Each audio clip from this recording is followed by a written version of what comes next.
Halo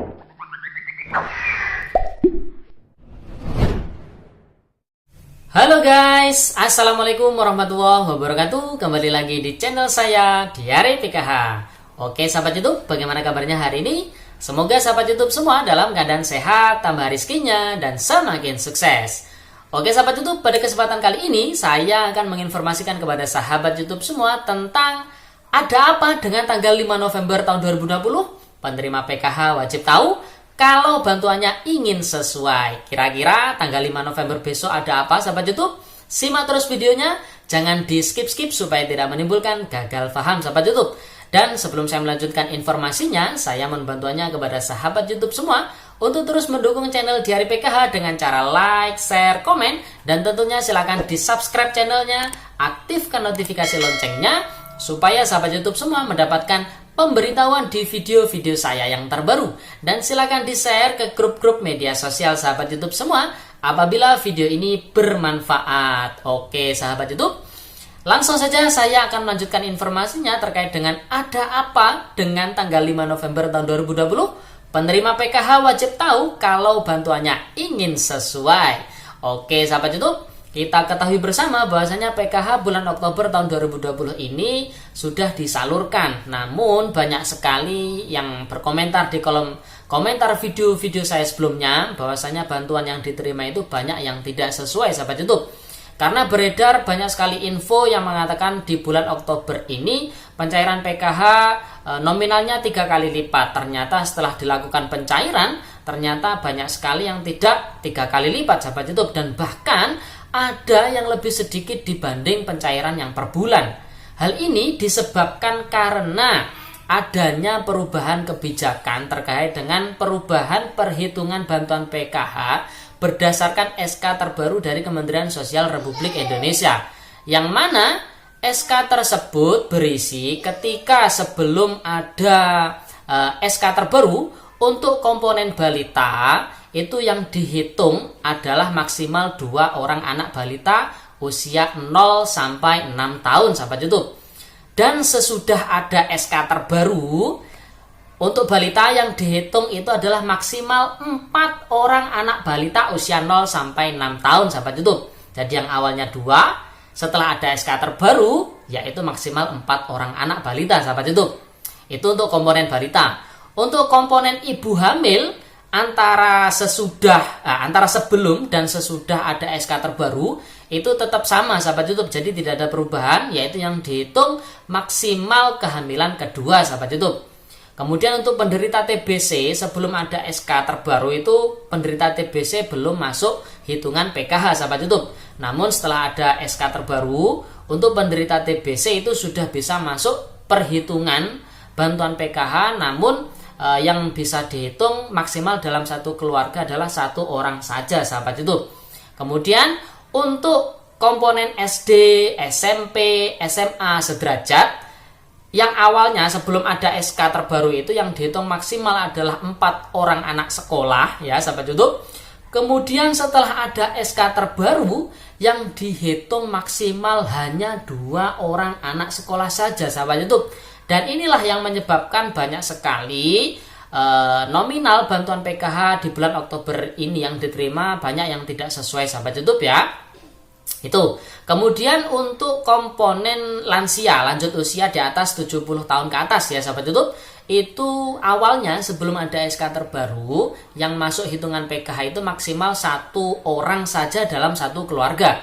Namun setelah ada SK terbaru yang masuk ke hitungan PKH adalah 2 orang lansia dalam satu keluarga. Jadi yang awalnya 1 menjadi 2 sahabat YouTube. Untuk disabilitas berat ya, yang sebelum ada SK terbaru itu yang dihitung maksimal 1 orang saja dalam satu keluarga. Namun setelah ada SK terbaru, jadi untuk disabilitas berat itu dalam satu keluarga maksimal 2 orang disabilitas berat sahabat YouTube. Jadi memang ada yang nambah dan juga ada yang dikurangi. Khususnya yang dikurangi ini adalah untuk kategori pendidikan, yaitu komponen SD, SMP, dan SMA sahabat YouTube. Yang awalnya itu maksimal 4 orang anak, Namun setelah ada SK terbaru yang dihitung maksimal hanya 2 orang anak saja, sahabat YouTube. Jadi ini yang menyebabkan banyak sekali perhitungan bantuan PKH yang tidak sesuai. Dan untuk komponen balita itu yang dihitung masuk balita itu adalah usia 0 sampai 6 tahun, sahabat YouTube. Dan apabila ada anak balita yang usianya 7 tahun, ya 7 tahun belum sekolah, maka di aplikasi EPKH-nya itu secara otomatis akan terbaca non kategori, sahabat YouTube. Sehingga jangan heran kalau ada yang punya anak balita 2 misalkan, yang dihitung cuma 1, mungkin yang 1 ini terbaca non kategori secara sistem di EPKH, sahabat YouTube.